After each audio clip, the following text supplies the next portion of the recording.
Oh, akala ko bibili ka ng soft drinks. Asan na? Nakasalubong ko kasi yung kaibigan kong turista, nauuhaw, binigay ko na. Saan naman galing yan? Alin? Ayan oh. Doon sa kaibigan kong turista, kapalit ng soft drinks. Alam mo, Pedro, ang mabuti pa, umalis na tayo dito. Bago umakyat ang kaibigan mong turista. Sabit. Presinto ang bagsak natin. Nakita mo? 1 year na tayo mag-on. Sa tingin ko, lumalawi yung bright future na pinangarap natin. Pero alam mo, hindi ako nawawalan ng pag-asa. Siguro marirealize mo din kung gaanong kahalaga sa akin ang relationship natin. Seryoso naman ako sa'yo, ah. Eh di patunayan mo sa akin, magbago ka na. Bigyan mo ako ng sapat na dahilan para lalo kitang mahalin.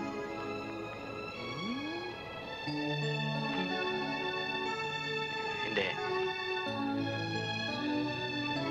Promise. Sana ka tuna! Bitching abula! Bibi di bato di bo!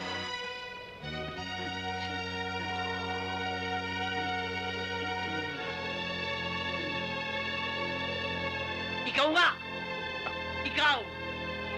Ang magiging tagapagligtas ng mundo. Sandali ho. Sino ba kayo? Ako si Senyor Abraham, isang propeta na ayaw paniwalaan. Subalit, nagsasabi ng katotohanan. At kung hindi ako nakakamali, ang pangalan mo'y Pedro. Ang iyong apelyido'y Penduko. Tama ba ako? Siya yung matanda na nakita ko doon sa harap ng bahay. Tama! At sinasabi mong matanda ay si Apulakay na nangyari sa harap ng aking bahay. Yan taong yan ay pinanganak sa bundok ng Tabor, sa lupain ng Arara. Pedro, alam mo ba na ikaw ay maglalakbay sa nakaraan, sa nakalipas na panahon? At para malaman mo na alam ko na nasa iyong pag-iingat ang mahalagang hiyas na tinuguri ang 4 vidas. 4 vidas? Hindi ba ito yun? Yan nga! Pedro, pwede mo makahipo. Hipuin ko lang. 4 vidas. Yan nga. Pedro, puntahan mo ako dito. Mahalaga makausap tayo. Sa'yo yata to? Oo. Salamat, ah.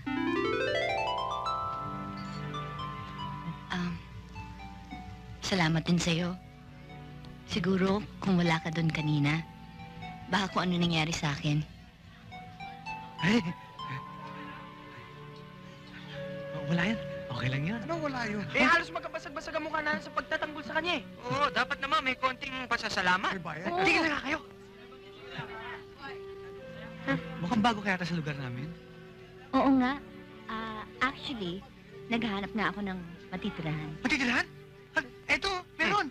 Hindi siya pwede. Fully booked na. Oo, wala nang bakante. Wala na. Meron! Meron! Meron. Dun sa... Magkano naman? Baka mahal. Mura lang. Mura lang. Magkano? 100. 1,000. 500 pesos. Kahit na, kasi medyo, baka hindi ko makaya. Wala pa kasi akong trabaho, pero thank you, ha? Sandali.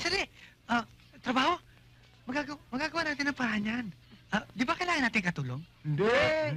Kailangan! Kailangan namin ng katulong. Magkano naman magiging sweldo ko? 500. 500. Sige. Sige, payag na ako. Sige, payag na rin kami. Sa isang kondisyon, ha? Kailangang makihati ka sa Kuryente, 100 pesos. Tubig, 100 din. pagkain, 400. Naku, 600? May utang pa akong 100? Ako na lang magbabayad nun. Ganon. O sige, ikaw ang bahala. Gusto mo na makita kwarto mo? Oo, pwede. Tara, halika.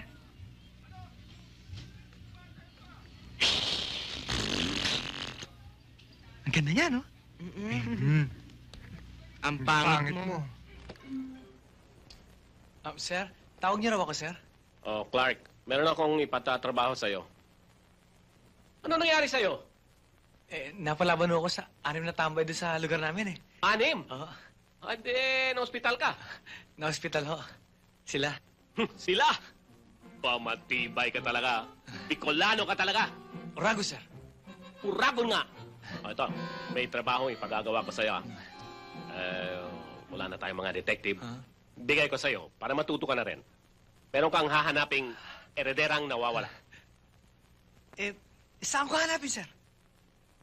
Ade, kung alam ko, hindi ko na ipapahanap sa'yo.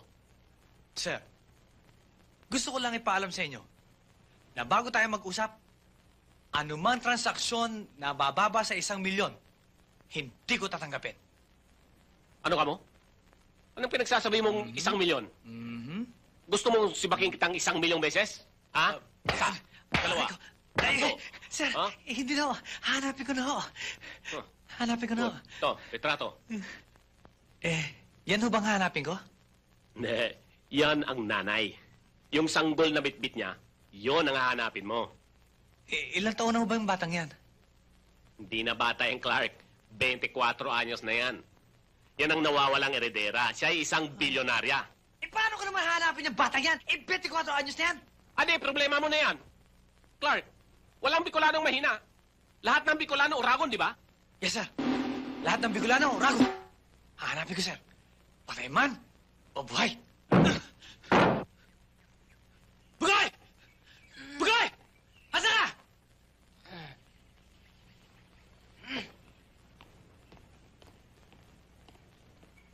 Oh, asa na? Ang alin? Uy!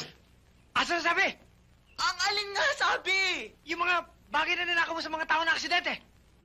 Pa naman to kung magtatanong, kaala mo naman pulis. Private Detective Clark tong kaharap mo. Magsabi ka ng totoo. Kung hindi, papasasa kita. Asan yung mga ninakaw mo? Wala na, naibenta ko na. Yung mga iba naman, nasanla na. Wala nang tira kahit ano. Meron. Yung mga wala nang silbi. Wala namang gustong bumili nun eh. Neneng! Labas mo nga yung nakasupot. Neng, bilisan mo! Nahirapan na ako eh. Bitawan mo nga ako. Chubugoy, ito na po. O yan.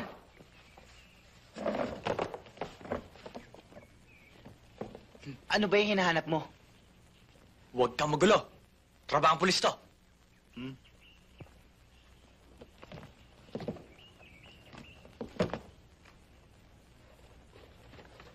Aha!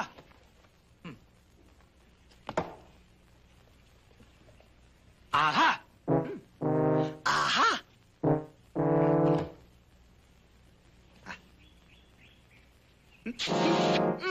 Isa kang mabuting pisan. Kailan ka ba naging ganyan? Ngayon lang.